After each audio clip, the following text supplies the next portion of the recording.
मित्रों, भगवान श्री कृष्ण के मुखार बिंद से वर्णित श्रीमद् भागवत महाग्रंथ एक ऐसा महाग्रंथ है जो ज्ञान का ऐसा स्रोत है जिसके सिर्फ मनन करने से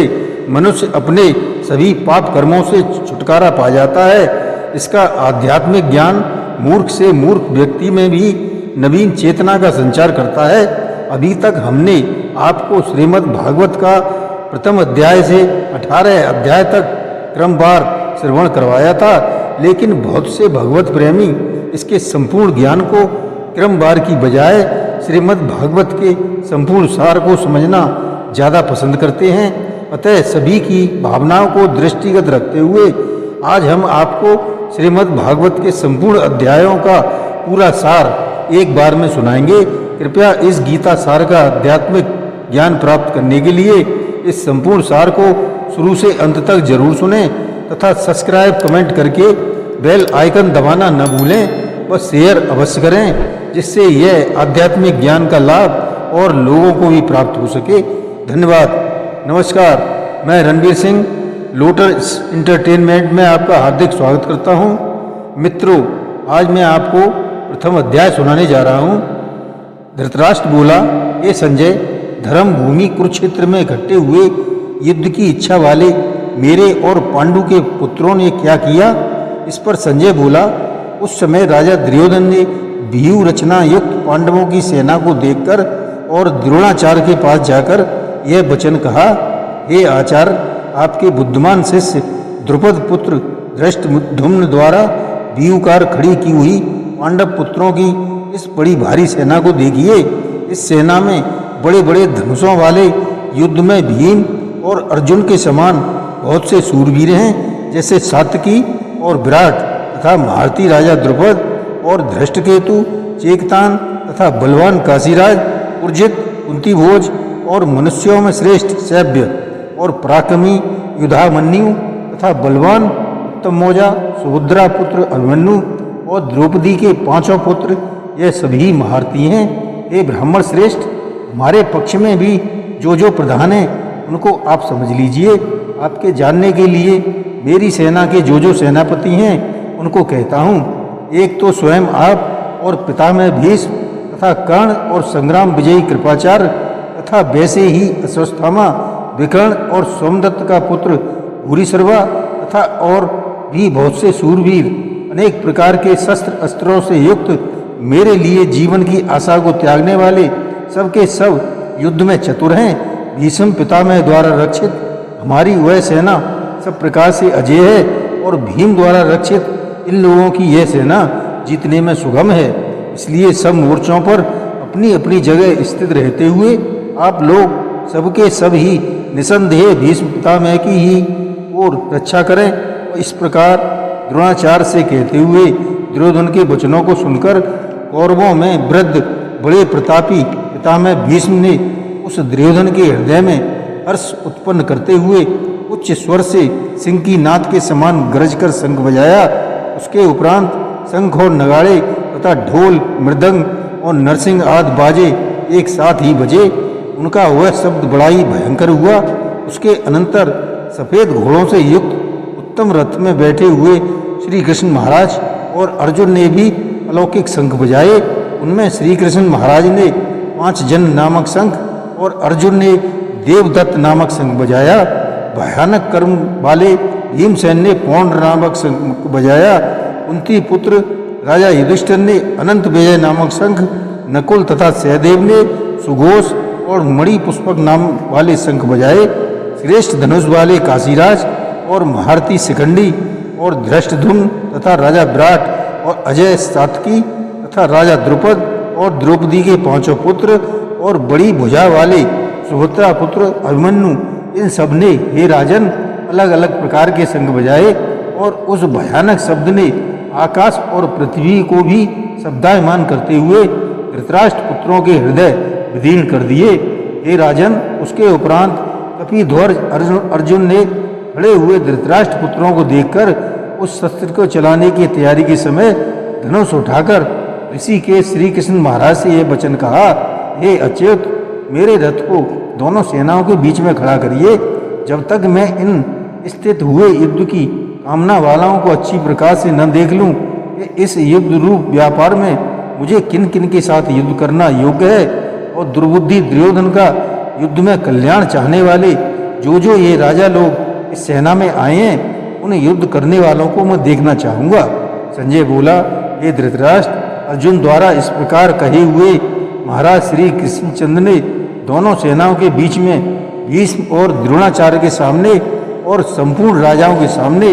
उत्तम रथ खड़ा करके ऐसे कहा कि हे पार्थ, इन इकट्ठे हुए कौरवों को देख। उसके उपरांत प्रथापुत्र अर्जुन ने उन दोनों ही सेनाओं में स्थित पिता के भाइयों को, पितामहों को, आचार्यों को, मामाओं को, भाइयों को, पुत्रों को, पौत्रों को तथा मित्रों को, ससुरों को और स्वयं हृदय को भी देखा। इस प्रकार उन खड़े हुए संपूर्ण बंधुओं को देखकर वह अत्यंत करुणा से युक्त हुआ। कुंती पुत्र अर्जुन शोक करता हुआ यह बोला, हे कृष्ण, इस युद्ध की इच्छा वाले खड़े हुए स्वजन समुदाय को देखकर मेरे अंग शिथिल हुए जाते हैं और मुख भी सूखा जाता है और मेरे शरीर में कंप तथा रोमांच होता है तथा हाथ से गांडीव धनुष गिरता है और त्वचा भी बहुत जलती है तथा मेरा मन भ्रमित सा हो रहा है, इसलिए मैं खड़ा रहने में भी असमर्थ हूँ। हे केशव, लक्षणों को भी विपरीत ही देखता हूँ तथा युद्ध में अपने कुल को मारकर कल्याण भी नहीं देखता। हे कृष्ण, मैं विजय नहीं चाहता और राज्य तथा सुखों को भी नहीं चाहता। हे गोविंद, हमें राज्य से क्या प्रयोजन है अथवा भोगों से और जीवन से भी क्या प्रयोजन है, क्योंकि हमें जिनके लिए राज्य भोग और सुखाद इच्छित हैं वे ही सब धन और जीवन की आशा को त्याग कर युद्ध में खड़े हुए हैं, जो कि गुरुजन, ताऊ, चाचे, लड़के और वैसे ही दादा, मामा, ससुर, पोते, साले तथा और भी संबंधी लोग हैं। इसलिए हे मधुसूदन, मुझे मारने पर भी अथवा 3 लोक के राज्य के लिए भी मैं इन सबको मानना नहीं चाहता, फिर पृथ्वी के लिए तो कहना ही क्या है। हे जनार्दन, धृतराष्ट्र के पुत्रों को मारकर भी हमें क्या प्रसन्नता होगी, इन आताताइयों को मारकर तो हमें पाप ही लगेगा। इससे हे माधव, अपने बांधव धृतराष्ट्र के पुत्रों को मारने के लिए हम योग्य नहीं हैं, क्योंकि अपने कुटुंब को मारकर हम कैसे सुखी होंगे।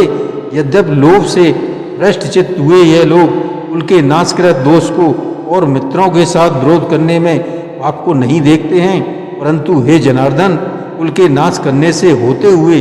दोष को जानने वाले हम लोगों को इस पाप से हटने के लिए क्यों नहीं विचार करना चाहिए, क्योंकि कुल के नाश होने से सनातन कुल धर्म नष्ट हो जाते हैं। धर्म के नाश होने से संपूर्ण कुल को भी पाप बहुत दबा लेता है तथा हे कृष्ण, पाप के अधिक बढ़ जाने से कुल की स्त्रियां दूषित हो जाती हैं और हे वार्ष्णेय, स्त्रियों के दूषित होने पर वर्ण संकर उत्पन्न होते हैं और यह वर्ण संकर कुल घातियों को और कुल को नरक में ले जाने के लिए ही होते हैं। लोग भूई पिंड और जल की क्रिया वाले इनके पितर लोग भी गिर जाते हैं और इन वर्ण संकर कारक दोषों से कुल घातियों के सनातन कुल धर्म और जाति धर्म नष्ट हो जाते हैं तथा हे जनार्दन, नष्ट हुए कुल धर्म वाले मनुष्यों का अनंत काल तक नरक में वास होता है, ऐसा हमने सुना है। अहो, शोक है कि हम लोग बुद्धिमान होकर भी महान पाप करने को तैयार हुए हैं, जो कि राज्य और सुख के लोभ से अपने कुल को मारने के लिए उद्यत हैं। यदि मुझे शस्त्र रहित न सामना करने वाले को शस्त्रधारी धृतराष्ट्र के पुत्र रण में मारें तो वह मानना भी मेरे लिए अति कल्याणकारक होगा। संजय बोला कि रणभूमि में शोक से उद्विग्न मन वाला अर्जुन इस प्रकार कहकर बाण सहित धनुष को त्याग कर रथ के पिछले भाग में जाकर बैठ गया। मित्रों, दूसरा अध्याय। संजय बोला कि हे पूर्वोक्त प्रकार से करुणा करके व्याप्त और आंसुओं से पूर्ण तथा व्याकुल नेत्रों वाले शोकयुक्त उस अर्जुन के प्रति भगवान मधुसूदन ने यह वचन कहा, हे अर्जुन, तुमको इस विषम स्थल में यह अज्ञान किस हेतु से प्राप्त हुआ है, क्योंकि यह न तो श्रेष्ठ पुरुषों से आचरण किया गया है, न स्वर्ग को देने वाला है, न कीर्ति को करने वाला है। इसलिए हे अर्जुन, नपुंसकता को मत प्राप्त हो,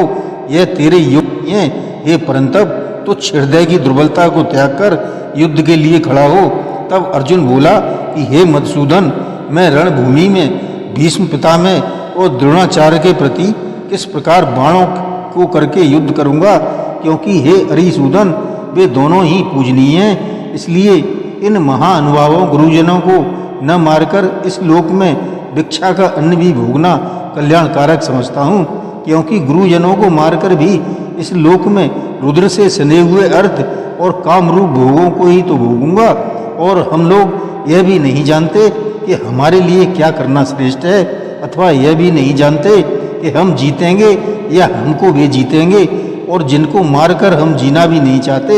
वे ही धृतराष्ट्र के पुत्र हमारे सामने खड़े हैं। इसलिए कायरतापूर्ण दोष करके अपहृत हुए स्वभाव वाला और धर्म के विषय में मोहित चित्त हुआ मैं आपको पूछता हूँ, जो कुछ निश्चय किया हुआ कल्याणकारक साधन हो वह मेरे लिए कहिए, क्योंकि मैं आपका शिष्य हूँ, इसलिए आपके शरण में हूँ। मेरे को शिक्षा दीजिए, क्योंकि भूमि में निष्कंटक धन धान संपन्न राज्य को और देवता के स्वामीपन को प्राप्त होकर भी मैं उस उपाय को नहीं देखता जो मेरी इंद्रियों को सुखाने वाले शोक को दूर कर सके। संजय बोला, हे राजन, निंद्रा को जीतने वाला अर्जुन अंतर्यामी श्री कृष्ण महाराज के प्रति इस प्रकार कहकर फिर श्री गोविंद भगवान को युद्ध नहीं करूंगा ऐसे स्पष्ट शब्द कहकर चुप हो गया। उसके उपरांत हे भरतवंशी धृतराष्ट्र, अंतर्यामी श्री कृष्ण महाराज ने दोनों सेनाओं के बीच में उस शोक युक्त अर्जुन को हंसते हुए यह वचन कहा, हे अर्जुन, तू शोक न कर, योग के लिए शोक करता है और पंडितों से वचनों को कहता है, परंतु पंडित जन जिनके प्राण चले गए हैं उनके लिए और जिनके प्राण नहीं गए हैं उनके लिए भी शोक नहीं करते हैं, क्योंकि आत्मा नित्य है, इसलिए शोक करना अयुक्त है। वास्तव में न तो ऐसा ही है कि मैं किसी काल में नहीं था, अथवा तू नहीं था, अथवा यह राजा लोग नहीं थे, और न ऐसा ही है कि इससे आगे हम सब नहीं रहेंगे, किंतु वैसे जीवात्मा की इस देह में कुमार, युवा और वृद्ध अवस्था होती है, वैसे ही अन्य शरीर की प्राप्ति होती है। उस विषय में धीर पुरुष नहीं मोहित होता है, अर्थात जैसे कुमार, युवा और जरा अवस्था रूप स्थूल शरीर का विकार अज्ञान से आत्मा में भासता है, वैसे ही एक शरीर से दूसरे शरीर को प्राप्त होना रूप सूक्ष्म शरीर का विकार भी अज्ञान ही आत्मा में भासता है। इसलिए तत्व को जानने वाला धीर पुरुष इस विषय में नहीं मोहित होता है। हे कुंती पुत्र, सर्दी गर्मी और सुख दुख को देने वाले इंद्रिय और विषयों के संयोग तो क्षण भंगुर और अनित्य हैं, इसलिए हे भरतवंशी अर्जुन, उनको तू सहन कर, क्योंकि हे पुरुष श्रेष्ठ, दुख सुख को समान समझने वाले जिस धीर पुरुष को यह इंद्रियों के विषय व्याकुल नहीं कर सकते वह मोक्ष के लिए योग्य होता है। और हे अर्जुन, असत वस्तु का तो अस्तित्व नहीं है और सत का अभाव नहीं है। इस प्रकार इन दोनों का ही तत्व ज्ञानी पुरुषों द्वारा देखा गया है। इस अन्याय के अनुसार नाश रहे तो उसको जान जिससे यह संपूर्ण जगत व्याप्त है, क्योंकि इस अविनाशी का विनाश करने को कोई भी समर्थ नहीं है। और इस नाश रहित अप्रमेय नित्य स्वरूप जीवात्मा के यह सब शरीर नाशवान कहे गए हैं। इसलिए हे भरतवंशी, तू युद्ध कर। जो इस आत्मा को मानने वाला समझता है तथा जो इसको मरा हुआ मानता है, वे दोनों ही नहीं जानते, क्योंकि यह आत्मा न मरती है और न मारी जा सकती है। यह आत्मा किसी काल में भी नहीं जन्मता और न मरता है, अथवा न यह आत्मा हो करके भी फिर होने वाला है, क्योंकि यह अजन्मा नित्य शाश्वत और पुरातन है। शरीर के नाश होने पर भी इसका नाश नहीं होता है। ये प्रथापुत्र अर्जुन, जो पुरुष इस आत्मा को नाश रहित नित्य अजन्मा और अव्यय में जानता है, वह पुरुष कैसे किसको मरवाता है और कैसे किसको मारता है। और यदि तू कहे कि मैं तो शरीर के वियोग का शोक करता हूँ, तो यह भी उचित नहीं है, क्योंकि जैसे मनुष्य पुराने वस्त्रों को त्याग कर दूसरे नए वस्त्रों को ग्रहण करता है, वैसे ही जीवात्मा पुराने शरीरों को त्याग कर दूसरे नए शरीर को प्राप्त होता है। हे अर्जुन, इस आत्मा को शस्त्राद नहीं काट सकते और इसको आग नहीं जला सकती है, तथा इसको जल नहीं गीला कर सकते और वायु सुखा नहीं सकती है, क्योंकि यह आत्मा अवेद्य है यह आत्मा अदाद्य अनक्लेव है तथा अशोष्य तथा यह आत्मा निसंदेह नित्य सर्वव्यापक अचल स्थित रहने वाला और सनातन है। यह आत्मा अव्यक्त अर्थात इंद्रियों को अविषय और यह आत्मा अचिंत्य अर्थात मन का अविषय और यह आत्मा विकार रहित अर्थात न बदलने वाला कहा गया है। इससे हे अर्जुन, इस आत्मा को ऐसा जानकर तू शोक करने के योग नहीं है, अर्थात तुझे शोक करना उचित नहीं है। यदि तू इसको सदा जन्मने और सदा मरने वाला माने तो भी हे अर्जुन, इस प्रकार शोक करने का कोई योग्य नहीं है, क्योंकि ऐसा होने से तो जन्मने वाले की निश्चित मृत्यु और मरने वाले का निश्चित जन्म होना सिद्ध हुआ। इससे भी तू इस बिना उपाय वाले विषय में शोक करने को योग्य नहीं है। ये भीष्मादिक शरीरें माया मय से होने से अनित्य हैं, इससे शरीरों के लिए भी शोक करना उचित नहीं है, क्योंकि हे अर्जुन, संपूर्ण प्राणी जन्म से पहले बिना शरीर वाले और मरने के बाद भी बिना शरीर वाले ही हैं, केवल बीच में ही शरीर वाले प्रतीत होते हैं। फिर उस विषय में क्या चिंता? हे अर्जुन, यह आत्म तत्व बड़ा गहन है, इसलिए कोई महापुरुष ही इस आत्मा को आश्चर्य की ज्यों देखता है और वैसे ही दूसरा कोई महापुरुष ही आश्चर्य की ज्यों इसके तत्व को कहता है और दूसरा कोई ही इस आत्मा को आश्चर्य की ज्यों सुनता है और कोई कोई सुनकर भी इस आत्मा को नहीं जानता। हे अर्जुन, यह आत्मा सबके शरीर में सदा ही अवध्य है, इसलिए संपूर्ण भूत प्राणियों के लिए तू शोक करने के योग्य नहीं है और अपने धर्म को देखकर भी तू भय करने के योग्य नहीं है, क्योंकि धर्म युक्त युद्ध से बढ़कर दूसरा कोई कल्याणकारक कर्तव्य क्षत्रिय के लिए नहीं है। ये पार्थ, अपने आप प्राप्त हुए और खुले हुए स्वर्ग के द्वार रूप इस प्रकार के युद्ध को भाग्यवान क्षत्रिय लोग ही पाते हैं, और यदि तू इस धर्म युक्त संग्राम को नहीं करेगा तो स्वधर्म को और कीर्ति को खोकर पाप को प्राप्त होगा और सब लोग तेरी बहुत काल तक रहने वाली अपकीर्ति का भी कथन करेंगे, और यह अपकीर्ति माननीय पुरुष के लिए मरण से भी अधिक बुरी होती है, और जिनके तू बहुत माननीय होकर भी अब तुच्छता को प्राप्त होगा, वे महारथी लोग तुझे भय के कारण युद्ध से उपराम हुआ मानेंगे और तेरे बैरी लोग तेरे सामर्थ्य की निंदा करते हुए बहुत से न कहने योग्य वचनों को कहेंगे। फिर उससे अधिक दुख क्या होगा? इससे युद्ध करना तेरे लिए सब प्रकार से अच्छा है, क्योंकि या तो मरकर स्वर्ग को प्राप्त होगा अथवा जीतकर पृथ्वी को भोगेगा। इससे हे अर्जुन, युद्ध के लिए निश्चय वाला होकर खड़ा हो। यदि तुझे स्वर्ग तथा राज्य की इच्छा न हो तो भी सुख दुख लाभ हानि और जय पराजय को समान समझकर उसके उपरांत युद्ध के लिए तैयार हो। इस प्रकार युद्ध करने से तू पाप को नहीं प्राप्त होगा। हे पार्थ, यह बुद्धि तेरे लिए ज्ञान योग के विषय में कही गई है, और इसी को अब निष्काम कर्मी योग के विषय में सुन कि जिस बुद्धि से युक्त हुआ तू कर्मों के बंधन को अच्छी तरह से नाश करेगा। इस निष्काम कर्म योग में आरंभ का अर्थात बीज का नाश नहीं है और उल्टा फल रूप दोष भी नहीं होता है। इसलिए इस निष्काम कर्मयोग रूप धर्म को थोड़ा भी साधन जन्म मृत्यु रूप महान भय से उद्धार कर देता है। हे अर्जुन, इस कल्याण मार्ग में निश्चयात्मक बुद्धि एक ही है और अज्ञानी सकामी पुरुषों की बुद्धियां बहुत भेदों वाली अनंत होती हैं। हे अर्जुन, जो सकामी पुरुष केवल फलश्रुति में प्रीति रखने वाले, स्वर्ग को ही परम श्रेष्ठ मानने वाले, इससे बढ़कर और कुछ नहीं है ऐसा कहने वाले, वे अविवेक जन्म रूप कर्म फल को देने वाली और भोग तथा ऐश्वर्य की प्राप्ति के लिए बहुत सी क्रियाओं के विस्तार वाली इस प्रकार की जिस दिखाऊ शोभायुक्त वाणी को कहते हैं, उस वाणी द्वारा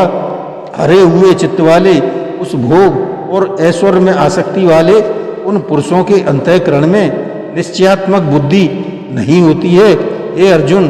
सब वेद तीनों गुणों के कार्य रूप संसार को विषय करने वाले अर्थात प्रकाश करने वाले हैं। इसलिए तू असंसारी अर्थात निष्कामी और सुख दुखाद द्वंद्वों से रहित नित्य वस्तु में स्थित तथा योग क्षेम को न चाहने वाला और आत्मपरायण हो, क्योंकि मनुष्य का सब ओर से परिपूर्ण जलाशय के प्राप्त होने पर छोटे जलाशय में जितना प्रयोजन रहता है, उसी प्रकार ब्रह्म को जानने वाले ब्राह्मण का भी सब वेदों में उतना ही प्रयोजन रहता है। अर्थात जैसे बड़े जलाशय के प्राप्त हो जाने पर जल के लिए छोटे जलाशयों की आवश्यकता नहीं रहती, वैसे ही ब्रह्मानंद की प्राप्ति होने पर आनंद के लिए वेदों की आवश्यकता नहीं रहती। इससे तेरा कर्म करने मात्र से ही अधिकार होवे, फल में कभी नहीं, और तू कर्म के फल की वासना वाला भी मत हो, तथा तेरी कर्म न करने में भी प्रीति न होवे। हे धनंजय, आसक्ति को त्याग कर तथा सिद्धि और असिद्धि में समान बुद्धि वाला होकर योग में स्थित हुआ कर्मों को कर। यह समतत्व भाव ही योग नाम से कहा जाता है। इस समतत्व रूप बुद्धि योग से सकाम कर्म अत्यंत तुच्छ है। इसलिए हे धनंजय, समत्व बुद्धियों योग का आश्रय ग्रहण कर, क्योंकि फल की वासना वाले अत्यंत दीन हैं। समत्व बुद्धि युक्त पुरुष पुण्य पाप दोनों को इस लोक में ही त्याग देता है, अर्थात उनसे लिपायमान नहीं होता। इससे समत्व बुद्धि योग के लिए ही चेष्टा कर। यह समत्व बुद्धि रूप योग ही कर्मों में चतुरता है, अर्थात कर्म बंधन से छूटने का उपाय है। क्योंकि बुद्धि योग युक्त ज्ञानी जन कर्मों से अत्यंत होने वाले फल को त्याग कर जन्म रूप धर्म बंधन से छूटे हुए निर्दोष अर्थात अमृतमय परम पद को प्राप्त होते हैं। हे अर्जुन, जिस काल में तेरी बुद्धि मोह रूप दलदल को बिल्कुल तर जाएगी, तब तू सुनने योग और सुने हुए के वैराग्य को प्राप्त होगा। जब तेरी अनेक प्रकार के सिद्धांतों को सुनने से विचलित हुई बुद्धि परमात्मा के स्वरूप में अचल और स्थिर ठहर जाएगी, तब तू समत्व रूप योग को प्राप्त होगा। इस प्रकार भगवान के वचनों को सुनकर अर्जुन ने पूछा, हे केशव, समाधि में स्थित स्थिर बुद्धि वाले पुरुष का क्या लक्षण है, और स्थिर बुद्धि पुरुष कैसे बोलता है, कैसे बैठता है और कैसे चलता है। उसके उपरांत श्री कृष्ण जी बोले, हे अर्जुन, जिस काल में यह पुरुष मन में स्थित संपूर्ण कामनाओं को त्याग देता है, उस काल में आत्मा से ही आत्मा में संतुष्ट हुआ स्थिर बुद्धि वाला कहा जाता है, तथा दुखों की प्राप्ति में उद्वेग रहित है मन जिसका, और सुखों की प्राप्ति में दूर हो गई है स्पृहा जिसकी, तथा नष्ट हो गए हैं राग भय और क्रोध जिसके, ऐसा मुनि स्थिर बुद्धि कहा जाता है। जो पुरुष सर्वत्र स्नेह रहित हुआ उन शुभ तथा अशुभ वस्तुओं को प्राप्त होकर न प्रसन्न होता है और न द्वेष करता है, उसकी बुद्धि स्थिर है। और कछुआ अपने अंगों को जैसे समेट लेता है, वैसे ही यह पुरुष जब सब ओर से अपनी इंद्रियों के विषय को समेट लेता है, तब उसकी बुद्धि स्थिर होती है। यद्यपि इंद्रियों के द्वारा विषयों को न ग्रहण करने वाले पुरुष के भी केवल विषय तो निवृत्त हो जाते हैं, परंतु राग नहीं निवृत्त होता, और इस पुरुष का तो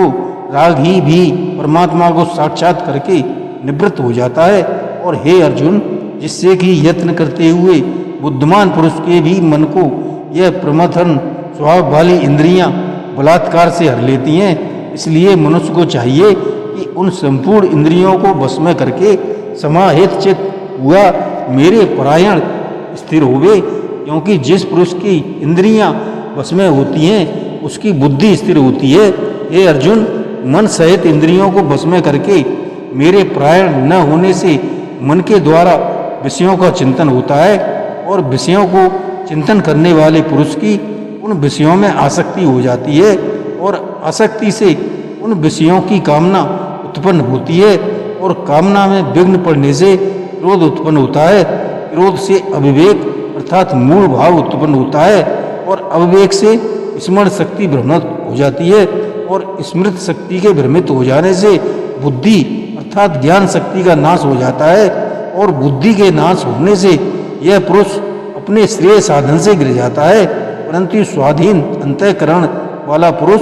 राग द्वेष से रहित अपने बस में की हुई इंद्रियों द्वारा विषयों को भोगता है। अंतःकरण की प्रसन्नता अर्थात स्वच्छता को प्राप्त होता है। उस निर्मलता के होने पर इसके संपूर्ण दुखों का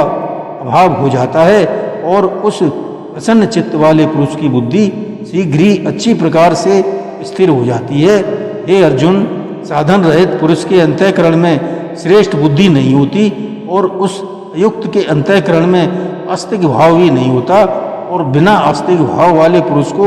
शांति भी नहीं मिलती। फिर शांति रहित पुरुष को सुख कैसे हो सकता है? क्योंकि जल में वायु नाव को जैसे हर लेता है, वैसे ही विषयों में विचरती हुई इंद्रियों के बीच में जिस इंद्रिय के साथ मन रहता है, वह एक ही इंद्रिय इस अयुक्त पुरुष की बुद्धि को हरण कर लेती है। इससे हे महाभाव, जिस पुरुष की इंद्रियां सब प्रकार इंद्रियों के विषयों से वश में की हुई होती हैं, उसकी बुद्धि स्थिर होती है। और हे अर्जुन, संपूर्ण भूत प्राणियों के लिए जो रात्रि है, उस शुद्ध बोध रूप परमानंद में भगवत को प्राप्त हुआ योगी पुरुष जागता है। और जिस नाशवान क्षण भंगुर सांसारिक सुख में सब भूत प्राणी जागते हैं, तत्व को जानने वाले मुनि के लिए वह रात्रि है। जैसे सब ओर से परिपूर्ण अचल प्रतिष्ठा वाले समुद्र के प्रति नाना वादियों के जल उसको चलायमान न करते हुए समा जाते हैं, वैसे ही जिस स्थिर बुद्धि पुरुष के प्रति संपूर्ण भोग इसी प्रकार का विकार उत्पन्न किए बिना ही समा जाते हैं, वह पुरुष परम शांति को प्राप्त होता है, न कि भोगों को चाहने वाला। क्योंकि जो पुरुष संपूर्ण कामनाओं को त्याग कर ममता रहित और अहंकार रहित स्पृहा रहित हुआ बरतता है, वह शांति को प्राप्त होता है। हे अर्जुन, यह ब्रह्म को प्राप्त हुआ पुरुष की स्थिति है। इसको प्राप्त होकर योगी मोहित नहीं होता और अंतकाल में भी इस निष्ठा में स्थिर होकर ब्रह्मानंद को प्राप्त हो जाता है। मित्रों, तीसरा अध्याय प्रारंभ। इस पर अर्जुन ने प्रश्न किया कि हे जनार्दन, यदि कर्मों की अपेक्षा ज्ञान आपके श्रेष्ठ मान्य है, तो फिर हे केशव, मुझे भयंकर कर्म में क्यों लगाते हो तथा आप मिले हुए वचन से मेरी बुद्धि को मोहित सी करते हो? इसलिए उस एक बात को निश्चय करके कहिए कि जिसमें कल्याण को प्राप्त हों।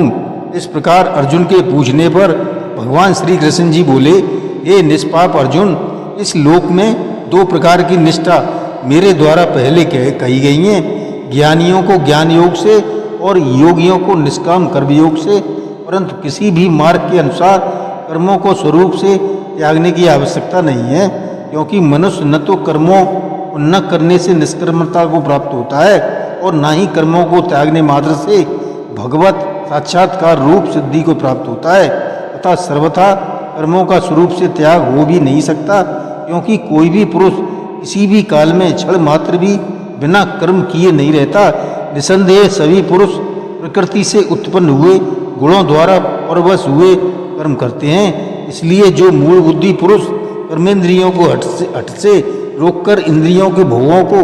मन से चिंतन करता रहता है, वह मिथ्याचारी अर्थात दंभी कहा जाता है। और हे अर्जुन, जो पुरुष मन से इंद्रियों को बस में करके अनासक्त हुआ कर्मेंद्रियों से कर्मयोग का आचरण करता है, वह श्रेष्ठ है। इसलिए तू शास्त्र विधि से नियत किए हुए स्वधर्म रूप कर्म को कर, क्योंकि कर्म न करने की अपेक्षा कर्म करना श्रेष्ठ है, तथा कर्म न करने से तेरा शरीर निर्वाह भी नहीं सिद्ध होगा।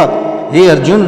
बंधन के भय से भी कर्मों का त्याग करना योग्य नहीं है, क्योंकि यज्ञ अर्थात विष्णु के निमित्त किए हुए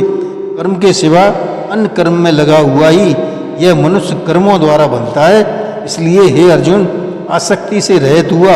उस परमेश्वर के निमित्त कर्म को भली प्रकार आचरण कर। कर्म न करने से तू पाप को भी प्राप्त होगा, क्योंकि प्रजापति ब्रह्मा ने कल्प के आदि में यज्ञ सहित प्रजा को रचकर कहा कि इस यज्ञ द्वारा तुम लोग वृद्धि को प्राप्त हो, और यह यज्ञ तुम लोगों को इच्छित कामनाओं के देने वाला होवे, तथा तुम लोग इस यज्ञ द्वारा देवताओं की उन्नति करो, वे देवता लोग तुम लोगों की उन्नति करें। इस प्रकार आपस में कर्तव्य समझकर उन्नति करते हुए परम कल्याण को प्राप्त होवोगे, तथा यज्ञ द्वारा बढ़ाए हुए देवता लोग तुम्हारे लिए बिना मांगे ही प्रिय भोगों को देंगे। उनके द्वारा दिए हुए भोगों को जो पुरुष इनके किए बिना दिए ही भोगता है, वह निश्चय चोर है। कारण है कि यज्ञ से शेष बचे हुए अन्न को खाने वाला श्रेष्ठ पुरुष सब पापों से छूटते हैं, और जो पापी लोग अपने शरीर पोषण के लिए ही पकाते हैं, वे तो पाप को ही खाते हैं। क्योंकि संपूर्ण प्राणी अन्न से उत्पन्न होते हैं, और अन्न की उत्पत्ति वृष्टि से होती है, तथा वृष्टि यज्ञ से होती है, और वह यज्ञ कर्मों से उत्पन्न होने वाला है तथा उस कर्म को तू वेद से उत्पन्न हुआ जान और वेद अविनाशी परमात्मा से उत्पन्न हुआ है। इससे सर्वव्यापी परम अक्षर परमात्मा सदा ही यज्ञ में प्रतिष्ठित है। हे पार्थ, जो पुरुष इस लोक में इस प्रकार चलाए हुए सृष्टि चक्र के अनुसार नहीं बरतता अर्थात शास्त्र अनुसार कर्मों को नहीं करता, वह इंद्रियों के सुख को भोगने वाला पाप आयु पुरुष व्यर्थ ही जीता है। परंतु जो मनुष्य आत्मा में ही प्रीति वाला और आत्मा में ही तृप्त तथा आत्मा में ही संतुष्ट हुए, उसके लिए कोई कर्तव्य नहीं है, क्योंकि इस संसार में उस पुरुष का किए जाने से भी कोई प्रयोजन नहीं है, न किए जाने से भी कोई प्रयोजन नहीं है तथा इसका संपूर्ण भूतों में कुछ भी स्वार्थ का संबंध नहीं है, तो भी उसके द्वारा केवल लोक हितार्थ कर्म किए जाते हैं। इससे तू अनासक्त हुआ निरंतर कर्तव्य कर्म का अच्छी प्रकार आचरण कर, क्योंकि अनासक्त पुरुष कर्म करता हुआ परमात्मा को प्राप्त होता है। इस प्रकार जनकाद यानी जन भी आसक्ति रहित कर्म द्वारा ही परम सिद्धि को प्राप्त होते हैं। इसलिए तथा लोक संग्रह को देखता हुआ भी तू कर्म करने वाला ही योग्य है, क्योंकि श्रेष्ठ पुरुष जो आचरण करता है अन्य पुरुष भी उसके अनुसार बरतते हैं। वह पुरुष जो कुछ प्रमाण कर देता है लोग भी उसी के अनुसार बरतते हैं। इसलिए हे अर्जुन, यद्यपि मुझे तीनों लोकों में कुछ भी कर्तव्य नहीं है तथा किंचित भी प्राप्त होने योग्य वस्तु अप्राप्त नहीं है, तो भी मैं कर्म में ही बरतता हूँ, क्योंकि यदि मैं सावधान हुआ कदाचित कर्म में न बरतूं तो हे अर्जुन, सब प्रकार से मनुष्य मेरे बर्ताव के अनुसार ही बरतेंगे अर्थात बरतने लग जाएंगे, तथा यदि मैं कर्म न करूं तो यह सब लोग भ्रष्ट हो जाएं और मैं वर्ण संकर वाला बनूं तथा इस सारी प्रजा का हनन करूं अर्थात मारने वाला बनूं। इसलिए हे भारत, कर्म में आसक्त हुए अज्ञानी जन जैसे कर्म करते हैं, वैसे ही अनासक्त हुआ विद्वान भी लोक शिक्षा को चाहता हुआ कर्म करे। ज्ञानी पुरुष को चाहिए कि कर्मों में आसक्ति वाले अज्ञानियों की बुद्धि में भ्रम अर्थात कर्मों में अश्रद्धा उत्पन्न न करे, किंतु स्वयं परमात्मा के स्वरूप में स्थित हुआ और सब कर्मों को अच्छी प्रकार करता हुआ उनसे भी वैसे ही करावे। हे अर्जुन, वास्तव में संपूर्ण कर्म प्रकृति के गुणों द्वारा किए हुए हैं, वो भी अहंकार से मोहित हुए अंतःकरण वाला पुरुष मैं करता हूँ ऐसा मान लेता है। परंतु हे महाभाव, गुण विभाग और कर्म विभाग के तत्व को जानने वाला ज्ञानी पुरुष संपूर्ण गुणों में बरतते हैं ऐसा मानकर नहीं आसक्त होता है, और प्रकृति के गुणों से मोहित हुए पुरुष गुण और कर्मों में आसक्त होते हैं। उन अच्छी प्रकार न समझने वाले मूर्खों को अच्छी प्रकार जानने वाला ज्ञानी पुरुष चलायमान न करे। इसलिए हे अर्जुन, तू ध्यानिष्ठ चित्त से संपूर्ण कर्मों को मुझमें समर्पण करके आशा रहित और ममता रहित होकर संताप रहित हुआ युद्ध कर। हे अर्जुन, जो कोई भी मनुष्य दोष बुद्धि से रहित और श्रद्धा से युक्त हुए सदा ही मेरे इस मत के अनुसार बरतते हैं, वे पुरुष संपूर्ण कर्मों से छूट जाते हैं। और जो दोष दृष्टि वाले मूर्ख लोग इस मेरे मत के अनुसार नहीं बरतते, उन संपूर्ण ज्ञानों में मोहित चित्त वालों को तू कल्याण से भ्रष्ट हुआ ही जान, क्योंकि सभी प्राणी प्रकृति को प्राप्त होते हैं अर्थात अपने स्वभाव से प्रवश हुए कर्म करते हैं। ज्ञानवान भी अपनी प्रकृति के अनुसार चेष्टा करता है, फिर इसमें किसी का हट क्या करेगा। इसलिए मनुष्य को चाहिए कि इंद्रिय के अर्थ में अर्थात सभी इंद्रियों के भोगों में स्थित जो राग और द्वेष हैं उन दोनों को बस में नहीं हुए, क्योंकि इसके वे दोनों ही कल्याण मार्ग में विघ्न करने वाले महान शत्रु हैं। इसलिए उन दोनों को जीतकर सावधान हुआ स्वधर्म का आचरण कर, क्योंकि अच्छी प्रकार आचरण किए हुए दूसरे धर्म से गुण रहित भी अपना धर्म अति उत्तम है। अपने धर्म में मरना भी कल्याणकारक है और दूसरे का धर्म भय को देने वाला है। इस पर अर्जुन ने कहा, हे श्री कृष्ण, फिर यह पुरुष बलात्कार से लगाए हुए सदृश न चाहता हुआ भी इससे प्रेरणा हुआ आपका पाप का आचरण करता है। इस प्रकार अर्जुन के पूछने पर श्री कृष्ण जी बोले, हे अर्जुन, रजोगुण से उत्पन्न हुआ यह काम ही क्रोध है, यही महा